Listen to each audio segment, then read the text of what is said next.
Jewellery sari Poorvi gold and diamonds November 1న KPHP లో ప్రారంభం. ఓపెనింగ్ ఆఫర్ గా ప్రతి 3 లక్షల కొనుగోలుకు ఒక గోల్డ్ కాయిన్ ఉచితంగా పొందండి. కార్తీక మాసం అనగానే నాకు ఫస్ట్ గుర్తొచ్చేది ఏంటో తెలుసు రమ్మ గారు, మీ కార్తీక పురాణమే. చక్కగా మీ కార్తీక పురాణం పెట్టుకుంటే చాలు, ఆ రోజుకి సంబంధించిన పురాణానికి సంబంధించిన పూర్తి విశేషాలు అందించేస్తున్నారు. సో దీనికి మాత్రం స్పెషల్ థ్యాంక్స్, ధన్యవాదాలు అని చెప్పాలి, థ్యాంక్స్ కాదు. సుమన్ టీవీ వారి సౌజన్యంతో ఏటా ప్రతి కార్తీక మాసంలో ఎవరి ఇంట్లో ఎవరు ఆన్ చేస్తే వాళ్ళ ఇంట్లో 30 రోజులు చెప్పగలుగుతున్నాం.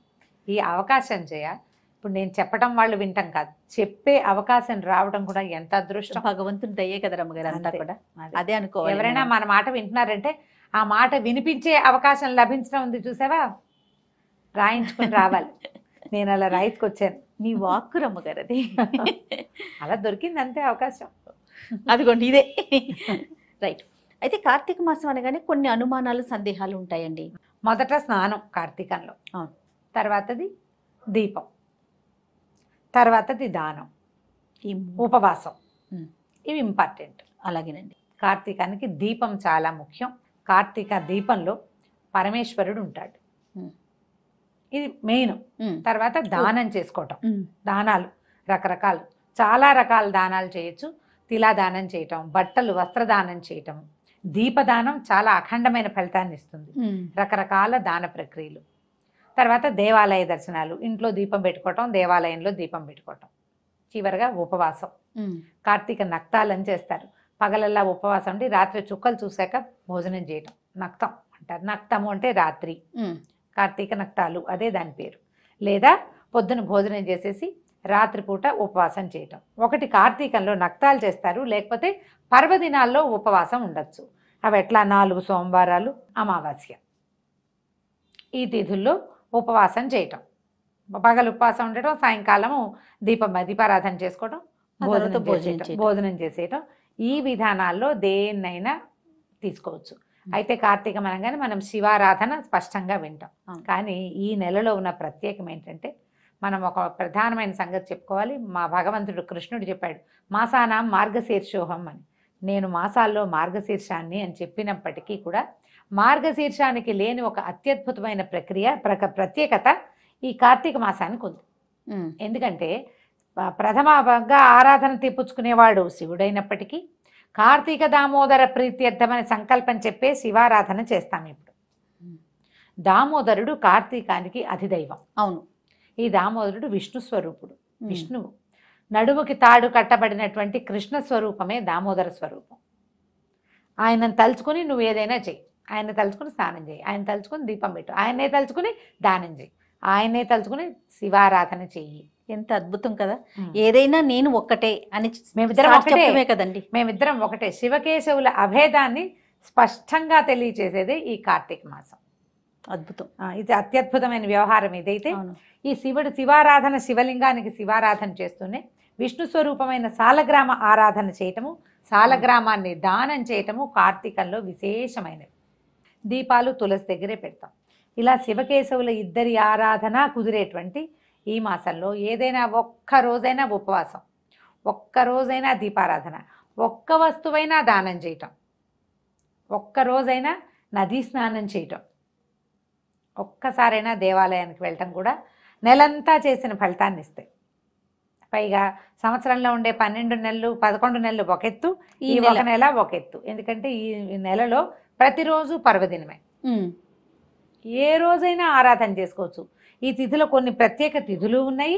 ఏ తిథికి ప్రత్యేకత లేకపోయినా కూడా నువ్వు పూజ చేసుకోవచ్చు. అది కూడా నెల చేసిన ఫలితాన్ని ఇస్తుంది. అంత ప్రత్యేకమైన మాసం కాబట్టి కార్తీకం మీద చాలా ఆసక్తిగా ఉంటుంది. మనం పైన చెప్పుకునే వ్యవహారాలన్నీతో పాటుగా పురాణ శ్రవణం అనేది ఒక పెద్ద వ్యవహారం. అవునండి, ఈ పురాణము ఎవరైనా చెప్తుంటే వినొచ్చు, స్వయంగా చదువుకోవచ్చు. పైవేవి చేయలేకపోయినా, ఏవి దీపము, దానము, స్నానము, వ్యవహారాలు ఏమి చేయలేం. అనారోగ్యం, ఆరోగ్యం సహకరించకపోవచ్చు. ఏదైనా గర్భవతులు, చంటి పిల్లల తల్లులు, ఇంట వంట లేదు, ఎవరు చెయ్యరు, మన సంప్రదాయంలో లేదు, అయినా కూడా పురాణం వినొచ్చు.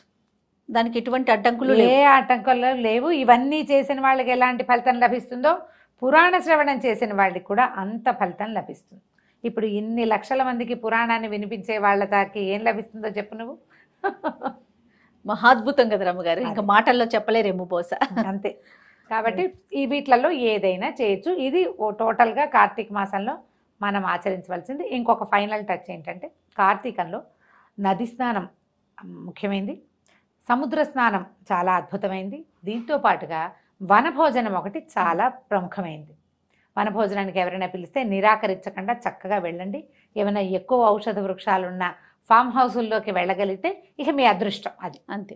అలాంటి అవకాశం లభించడమే అదృష్టం. అందరం కలిసి వెళ్ళి భోజనాలు చేసి తంబోలా ఆడుకోవడానికి మాత్రం కాదు అది. ఎందుకంటే మనం ఇన్ని వృక్షాలు ఉన్న చోటకు వెళ్తే ఆ ఎక్కువ ఆక్సిజన్ని పీల్చగలగటమే మన అదృష్టంగా భావించాలి. చెట్ల కింద కూర్చుని సామాన్యంగా నేల మీద ఆకుపరుచుకుని అన్నం తినడం. భగవంతుడు ఈ అవకాశం ఇచ్చాడు. ఇప్పుడు చాలా పరిస్థితులను గడిచొచ్చాం మనం. అవును. అబ్బో ఇప్పుడు ఈ సంవత్సరం హాయిగా తినే అదృష్టాన్ని కల్పించాడు. ఒకసారి భగవంతుడికి ఒక నమస్కారం చేసుకోండి. ఉసిరి చెట్లున్న తోటల్లోకి వెళ్ళగలిగితే మంచి ఆక్సిజన్ లభిస్తుంది. ఈ నెలలో ఉసిరి చెట్టులో కూడా అపరిమితమైన ప్రాణశక్తి ఉంటుంది. అందుకని ఉసిరి చెట్టు తప్పకుండా ఉండాలి అని చెప్తారు. పిందెలు పూత అవి ఉన్న ఉసిరి చెట్లు అయితే ఇంకా మంచిది. తప్పకుండా. అయితే మరి కొన్ని సందేహాలు ఉన్నాయండి. ఎవరైనా చనిపోయారనుకోండి, కార్తీక మాసం వచ్చింది, సంవత్సరం లోపే కార్తీక మాసం వచ్చింది, వారు పూజ చేసుకోవచ్చా, దీపం పెట్టొచ్చా? అంటే ఇప్పుడు సంవత్సరీకం లోపల నిత్య దీపారాధన ఎవరైనా చేసుకునేది. మామూలుగా చేసుకుంటాం, ఓకే, చేసుకోవచ్చు. దీపారాధన చేసుకోవచ్చు. ఒకసారి ఎక్కడైనా దేవాలయంలో నిద్ర చేసి తర్వాత దేవాలయ దర్శనానికి వెళ్ళొచ్చు. కాకపోతే పర్వదినాల్లో పూజా విధానాలు చేయరు. సంవత్సరం లోపే దేవాలయ దర్శనానికి వెళ్ళొచ్చు. ఏవో కొన్ని కమ్యూనిటీస్లో ఏడాది పాటు గుళ్ళోకి వెళ్ళకూడదనే నియమం ఉంటుంది, కానీ అలా చెప్పటం లేదు జయ. కొండలు ఉన్న ఎక్కే చోటికి వెళ్ళకూడదని ఒక సిద్ధాంతం చెప్తారు. కొండలు ఎక్కే దేవాలయాలకి వెళ్ళకూడదు అని. మేము పాటించలేదు జయ. మేము మా పురోహితుని అడిగితే మొక్కులు తీర్చుకోవద్దు కానీ దేవాలయ దర్శనానికి వెళ్ళమన్నారు. ఓకే. ఇప్పుడు కూడా మనం ఏడూర్లు ఈ సంవత్సరీకాల లోపల మీరు ఏదైనా దేవాలయానికి వెళ్తే గోత్రనామాలు చెప్పి అర్చన చేయించుకోకూడదు. దేవాలయ దర్శనం చేసుకోవచ్చు, ఏమీ తప్పలేదు. ఈ పర్వదినాల్లో చేసుకునేటువంటి దీపారాధన అంటే ఇప్పుడు ప్రత్యేక ఆరాధనలు చేస్తాం కదా, వాకిట్లో దీపం పెట్టడం, ఆకాశ దీపాలు పెట్టడము, తులసి దగ్గర ప్రత్యేకంగా దీపం పెట్టడం, పౌర్ణమి రోజు చేయటము అవి చెయ్యొద్దు. నిత్య దీపారాధన పెట్టుకోవచ్చు, తప్పలేదు. ఓకే. ఇప్పుడు పీరియడ్స్ టైంలో ఇప్పుడు నెలంతా పెడతాము సాధారణంగా, కార్తీక మాసంలో ఒక 5-6 రోజులు పెట్టలేకపోతాం కదా, అప్పుడు ఏంటండి ఏమన్నా ఇబ్బంది అనిపిస్తుందా? ఇబ్బంది అనిపిస్తే మానేస్తాము. ఒకవేళ మీకు అవకాశం ఉండి మీరు పక్కన కూర్చుని ఇంట్లో ఎవరైనా పెట్టేటది పెట్టుకోవచ్చు. మీకు అవకాశం లేదు, మీరు ఇంట్లోనే ఉంటారు, ఆ 5 రోజులు మానేయండి. 5వ రోజున 4వ రోజున స్నానం చేస్తారు. 5వ రోజున కూడా మళ్ళీ తల స్నానం చేసి అప్పుడు దీపం పెట్టుకోవచ్చు. ఏమైనా చాలా శారీరక ఇబ్బందులు గనక ఉంటే, మీకు చికాకు అనిపిస్తే మీ మనసుకే సుమి అది, ఒకవేళ చికాకుగా ఉంటే ఆ 2 రోజులు ఇంకో 2 రోజులు మానేసుకోండి, తర్వాత దీపాలు కంటిన్యూ చేయొచ్చు. ఈ పోయిన 7 రోజుల పుణ్యాన్ని నేను ఎలా సంపాదించాలని దిగులు పడద్దమ్మా. ఎవరికి ఏది ప్రాప్తమో ముందే చెప్పుకున్నాం కదా, ఇక్కడ రాసుకొస్తాం మనమని కదా. కాబట్టి వస్తుంది, వచ్చే సంవత్సరం ఫినిష్ చేసుకుంటాం. అయినా కార్తీకంలో ఒకరోజు దీపం పెట్టినా చాలు, ఒకరోజు స్నానం చేసినా చాలు అని చెప్తున్నాం, పదే చెప్తున్నాం. ఇది కార్తీక పురాణంలో చెప్పింది, మన మాట కాదు, పురాణంలో చెప్పబడిన మాట. ఋషులు ఆల్రెడీ మనకి చెప్పారు, అదే కదా ప్రమాణం మనకి. కాబట్టి పోయిన రోజులు అని దిగులు పడి బాధపడద్దు. కుదిరితే చేసుకోండి, కుదరకపోతే మానేయండి. సత్యనారాయణ వ్రతాలు చేసుకుంటారు, కేదారేశ్వర వ్రతం చేసుకుంటారు కార్తీకంలో, ఏకాదశుల్లో చేసుకోవచ్చు, మీ ఓపిక. ఈ రోజు తప్పించి ఇంకో రోజు చేసుకోండి అంతే. ఓకే. నూనెని ఎలాంటి నూనె వాడాలి రమ్మగారు? ఇప్పుడు నెల రోజులు మనం దీపం పెట్టుకుంటాం, తులసి దగ్గర పెడతాము, కొంతమంది గుమ్మాల దగ్గర కూడా పెట్టుకుంటారు కదా, ఎలాంటి నూనె మంచిది, ఎలాంటి తైలం? దేవుడి దగ్గర అయితే ఆవు నెయ్యి, లేదా ఆవు నెయ్యి రోజు పెట్టలేము అనుకుంటే పర్వదినాల్లో ఆవు నెయ్యి, వాకిళ్లలో నువ్వుల నూనెలో దీపం నూనె తేవద్దు. అంటే దీపం నూనె అని ప్రత్యేకంగా కనపడుతుంది, అది పూర్తి స్థాయి నువ్వుల నూనెగా మాత్రం భావించబడట్లేదు కాదు. అవును. కాబట్టి మంచి నువ్వుల నూనె, ప్రశస్తమైన నూనె పడుకోండి. ఇళ్ళల్లా పెట్టకండి దీపాలు, ఒక్క దీపమే పెట్టుకోండి తులసి దగ్గర, చాలు. లీటర్ నూనె నెలకు వచ్చేస్తుంది మనకి. అవును. చాలా పెడితే బోళ్ళంత నూనె కావాలి, బోళ్ళు ఖరీదు అని బాధగా ఉంటుంది. ఇబ్బందులు ఎవరికైనా ఉంటాయి కదా, ఆర్థికమైన ఇబ్బందులు తప్పవు, ఆలోచిస్తాం. అవును. ఎలాగోలాగా ఏదో ఒకటి పెట్టద్దు. పోనీ ఇన్ని రోజులు పెట్టలేరు, కేవలం పర్వదినాల్లో మాత్రమే పెట్టండి, మంచి నూనెతోటి పెట్టండి. ఆ దీపము దైవానికి చేరుతుంది ఒకటి. దానివల్ల మనకి కొంత ఆరోగ్యానికి పర్యావరణానికి మేలు జరుగుతుంది. ఈ రెండింటిని గట్టిగా ఆలోచించండి. ఇదే ఇంపార్టెంట్. నెలంతా ఏదో ఒక నూనెతో దీపం పెట్టడం కాదు, పెట్టిన దీపం సజావైనది కావాలి మనకి. ఎందుకంటే ప్రధానంగా ఇప్పుడు తైలే లక్ష్మి జలే గంగా అని చెప్తారు. ఆ జలంలో గంగ ఉంటుంది కాబట్టి స్నానం చేయాలి, తైలంలో లక్ష్మి ఉంటుంది కాబట్టి వెలిగించాలి. తైలము అంటే ఏమిటి? తిలల నుంచి తీసింది, నువ్వుల నూనె. తర్వాత రమ్మగారు ఇప్పుడు నది స్నానం, సముద్ర స్నానం కూడా చేయాలనుకుంటున్నాం కదా, మరి ఇప్పుడు అవకాశాలు ఉండవు, అప్పుడు ఏంటండి? నది పరివాహక ప్రాంతాల్లో పల్లెటూళ్ళల్లో ఉండేవాళ్ళు అదృష్టవంతులు. పూర్వం అట మనకి ఎక్కడ మాఘ పురాణాల్లోనో కార్తీక పురాణాల్లో కూడా చెప్తారు అట్లా. వీళ్ళ ఊరంతా వెళ్ళిపోయి నది ఉన్న ప్రాంతానికి వెళ్ళి అక్కడ నివసిస్తారు. ఈ మాసం అంతా తీర్థానికి వెళ్తారు. ప్రతిరోజు పిల్లల్ని అక్కడికి తీసుకెళ్తారు, దూరం వెళ్ళి పూజ చేసుకుని తిరిగి వస్తారు. అది వేరే పనులు చేయరు, ఈ పని చేసేవాళ్ళట ఇది వరకు. Okay okay.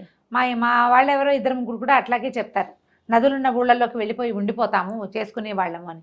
రోజు నదీ స్నానం కోసం మామగారు అట్లా వెళ్ళేవారు, రాజమండ్రి వెళ్ళిపోతుండేవారు స్నానం చేయటం, రోజు గోదావరిలో స్నానం చేయటం కోసం. అవకాశం ఉంటే సరే. ఇప్పుడు బావులు లేవు, నూతులు లేవు, ఉన్నవేమో హ్యాండ్ పంపులు కూడా లేవు. అసలు హ్యాండ్ పంప్ ఉన్న అదృష్టవంతులే చేయవాళ్ళు. ఎందుకంటే భూగర్భ జలాలతో స్నానమే ఇప్పటి నియమం.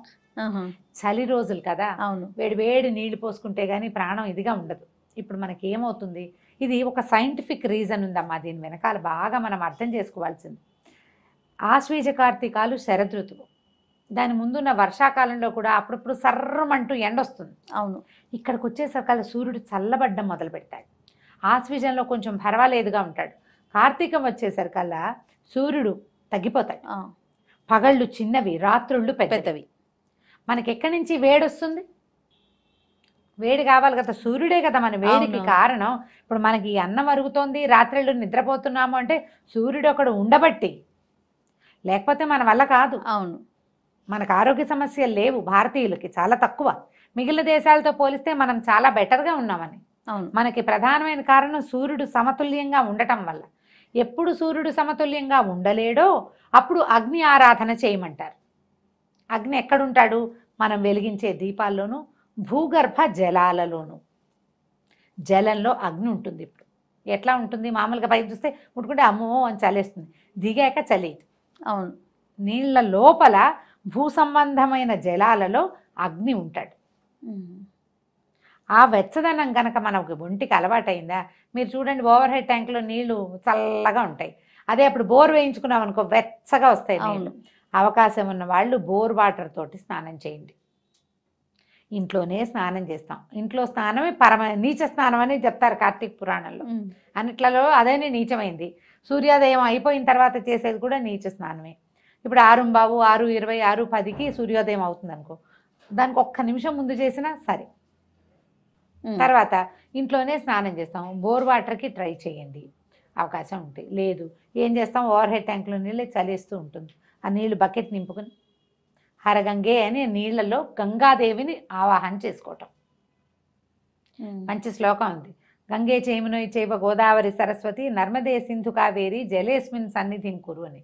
గంగే చ యమునే చైవ గోదావరి సరస్వతి. గంగా యమున గోదావరి సరస్వతి, నర్మదా సింధు కావేరి. కావేరీ నది స్నానం అత్యంత ప్రసిద్ధమైనది, చాలా ప్రత్యేకమైనది అనిగా కార్తీక పురాణంలో చెప్తారు. కావేరి మంచిది. చేయగలుగుతామో లేదు, అందుకని ఆ నదులన్నింటినీ ఇక్కడే సన్నిధిగా చేయనైనా అని దండం పెట్టుకోవటం. ఆ నీటిని హరగంగే అని చెంబుతో ఎత్తి నెత్తి మీద పోసుకోవడం అంతే. ఇంట్లో చేసినా మరి ఇలాగే చేయాలి. అందుకని నెలలో ఒక్కరోజైనా నదీ స్నానానికి ట్రై చేయండి తప్పకుండా. దానికోసం పల్లెటూళ్ళకి వాటికి వీటికి నదీ పరివాహక ప్రాంతాలకి మన ఫ్రెండ్స్ చుట్టాలు అక్కయ్యలో మామయ్యలో ఉంటే ఓ మాట వెళ్ళి ఒక్కసారైనా నదీ స్నానం తెల్లవారుజామునే సూర్యోదయానికి ముందే చేసేసి దగ్గరలో ఉన్న శివాలయంలో దర్శనం చేసుకుంటే కార్తీక ఫలితం అమోఘంగా లభిస్తుంది. చాలా సందేహాలు చెప్పారు అమ్మగారు. అయితే చూసిన తర్వాత ఇంకా కొన్ని సందేహాలు మాకు వస్తూ ఉంటాయి, వచ్చినప్పుడు మీ ముందు పెడతాను, ఇంకొక వీడియో రూపంలో చేద్దామండి. పురాణం వినండి అమ్మా తప్పకుండా. ప్రతిరోజు పొద్దున్నే పురాణం ఎప్పుడు వినాలి అదొక డౌట్ వస్తుంది ప్రతిసారి. అది చెప్తూనే మళ్ళీ చెప్తా. పొద్దున్నే వినగలిగితే మహత్తరంగా ఉంటుంది, సాయంత్రం వినగలిగినా మహత్తరంగానే ఉంటుంది. పడుకునే లోపల పురాణం వినండి. కార్తీక పురాణం వింటే విశేషమైన ఫలితం లభిస్తుంది. మీరు ఏమి చెయ్యలేకపోయినా కూడా అంత ఏమీ దిగులు పడక్కర్లేదు. ఇది విన్నా కూడా అలాంటి ఫలితం లభిస్తుందని పురాణంలోనే చెప్పారు. తప్పకుండా కాబట్టి పూజ చేసుకున్నాకో చేయకుండానో పొద్దున్నే చేద్దామా సాయంత్రం చేద్దామా, పొద్దున్న దీపం పెట్టలేము సాయంకాలం పెట్టచ్చు, సాయంకాలం అయినా పెట్టండి, పెట్టడం ముఖ్యం. ముఖ్యం అంతే. రైట్ అమ్మ. నమస్తే. నమస్తే.